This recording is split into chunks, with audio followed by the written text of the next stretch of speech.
Hi clickers! Kamusta? Biglaan lang tong video natin ngayon. Meron lang akong gustong i-share sa inyo kasi sa mga hindi nakakaalam, lumipat na ulit ako ng school dito sa Japan and home base na tayo. Home base kasi dati kailangan ko pa mag-travel ng 50 to 1 hour para makapunta dun sa workplace ko. Pero starting today, 4 minutes na lang yung travel ko pumunta ng school. And yun, na-miss kong gumawa ng video na tulad nito, yung nagkikwento sa inyo. Gusto ko lang i-share kung ano yung nangyari ngayon kasi ngayon, today, is technically my first day at school. And bago ako po lumipat sa school na to, talagang sobrang kabado ako noon, clickers. Kasi home base na nga. Kumbaga, make it or break it. Kumbaga, yung career mo dito. Kapag hindi ka nakapag-adjust ng maayos,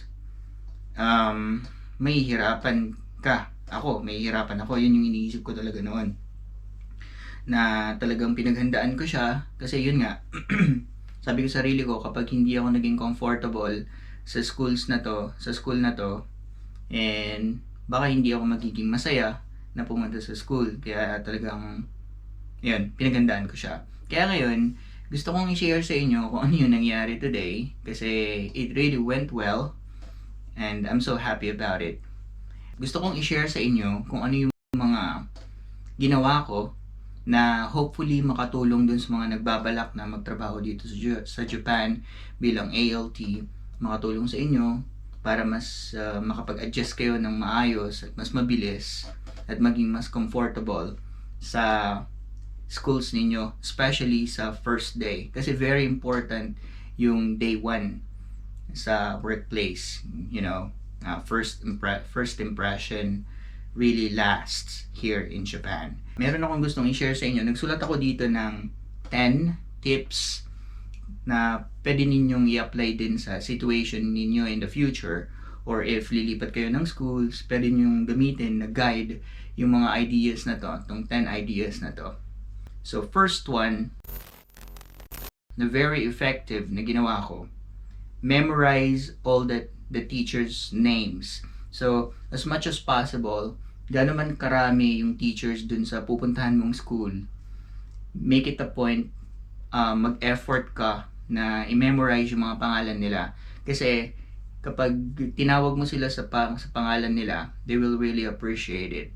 It's a big deal to them. Okay, so put some effort in memorizing your teachers' names. First day ko pa lang, na-memorize ko na agad yung pangalan nila. There are around 40 teachers din sa school. And sa umaga pa lang, dahil wala pang ang klase ngayon, hindi pa official start ng English lessons, basically wala akong klase, English class. So yun yung ginawa ko in the morning. Memorize ko yung mga pangalan nila, tapos kinausap ko sila. Okay, so tip number 1, memorize their names. Kahit gaano kahirap i-pronounce yung mga pangalan nila at gaano karaming syllables yung mga pangalan nila. Okay, memorize their names. They will love you forever if you do that. Okay, tip number 2, greet the school heads. So upon arriving at schools, siguraduhin mo nagigreet mo yung mga school heads. So usually meron tatlong school heads, the Kocho sensei or the school principal, the vice principal, the Kyoto sensei or vice principal, and also the head of the teaching staff or head teacher. Okay, so dapat kilala mo sila, so make sure na i-greet mo sila. Okay, and not only them, that leads us to tip number 3,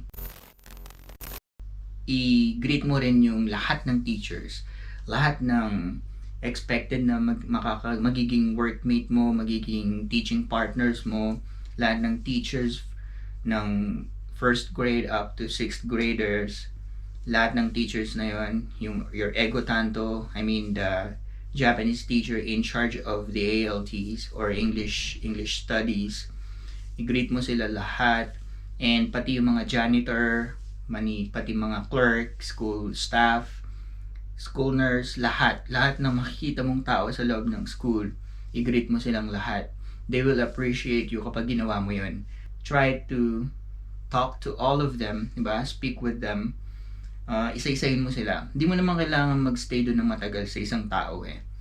Kailangan mo lang silang i-greet, pakilala mo yung sarili mo, ganyan. Then, mga basic lang, mga important details lang about you. Kasi nga, bago ka dun sa school. Okay? So, hop from one person, one staff, one teacher to another. That's tip number 3. Tip number 4. Bring with you some basic Japanese words. Okay? For 2 important reasons. Okay? Kailangan mo magdala ng mga Japanese words for 2 important reasons. First reason is to show them that you took an effort to prepare. Okay? Mararamdaman nila yon lalo na kapag alam nila na bago ka pa lang sa Japan, hindi ka pa magaling mag-Japanese. Kapag nagdala ka ng mga Japanese words, ibig sabihin nun, nag-prepare ka talaga sa day 1. Okay? Another, kapag kasi pinakita mo sa kanila na nag-prepare ka ng Japanese words, parang mararamdaman nila na you're willing to acculturate yourself, you're willing to blend in, you're willing to embrace their culture. Diba? So, bring some Japanese words. That way, mako-comfort mo rin sila. Kasi medyo kinakabahan rin naman sila na makipag-deal sa'yo kasi nga bago ka, foreigner ka. So, yun. Para merong middle ground, tsaka matulungan mo sila na ma-relax, na makipag-mingle sa'yo, bring some Japanese words because not all of them can speak English. Tip number 5. Do not hesitate to make the first move. Initiate, okay? Do not expect them to come after you, mag-i-initiate ng conversation sa'yo. Kasi typically, ang mga Japanese teachers, in general, mga Japanese, mahihain sila. So, do not expect them to, come towards you, initiate the conversation. So, do the first move. Makipag-usap ka sa kanila, i-greet mo sila. As simple as that. Para yun, maging mas comfortable sila sa'yo. Okay? And then, tip number 6. Smile and relax. Very powerful. Smile and relax yourself. Okay? Though it's natural to feel uncomfortable kapag nandun ka na, pero wala kasing ibang magre-relax sa'yo kundi yung sarili mo lang din. So, yun. How can you do that? That leads to tip number 7. Do your thing. Okay? Kapag dating mo sa school, do not just sit there, Do not just sit there and wait for somebody to serve you. Walk around.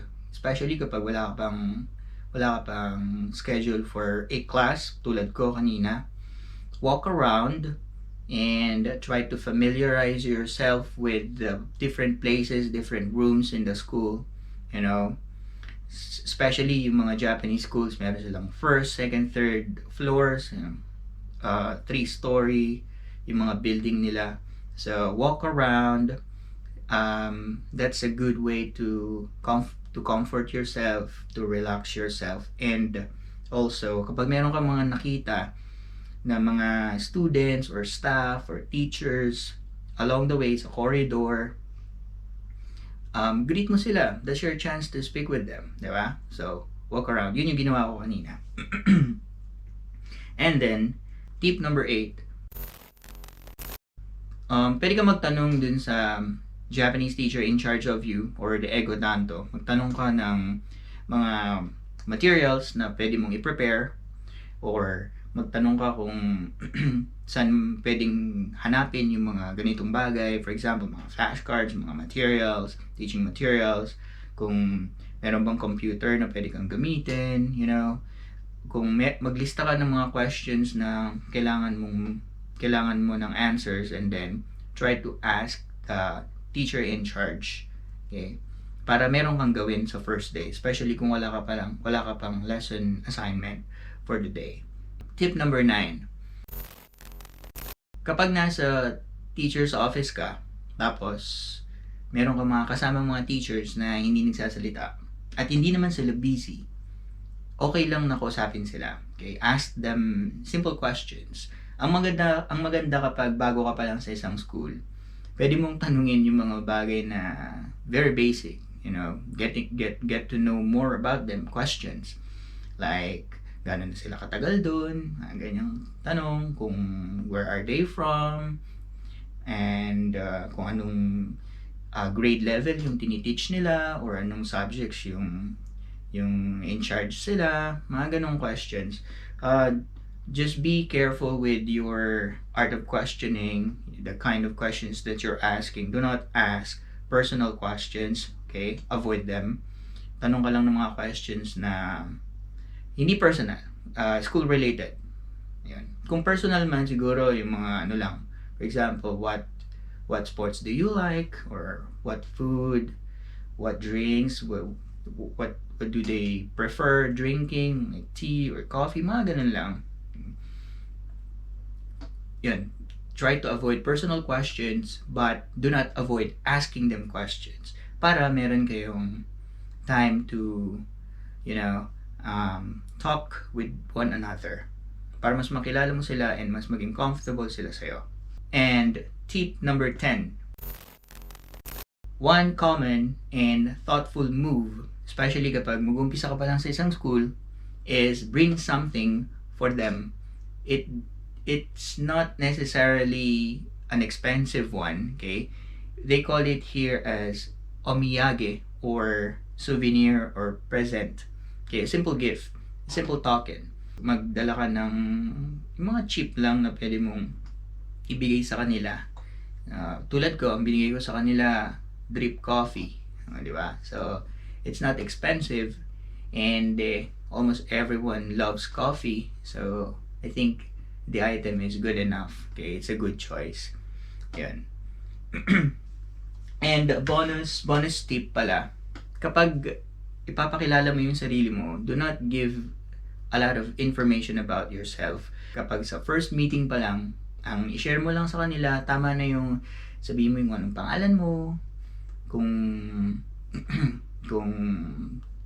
from what country ka, and ang tawag dito, do not forget the magic word, yoroshiku onegaishimasu. So, an example would be like, greet mo sila, ohayo gozaimasu, or konnichiwa, and then tell them your name. For example, Darry, Lianes, Tomoshimasu, and then Philippine karakimashita, I'm from the Philippines, and tell them yoroshiku onegaishimasu, yoroshiku onegaishimasu. Then abot mo yung omiyage mo, or yung souvenir mo sa kanila, with smile, of course.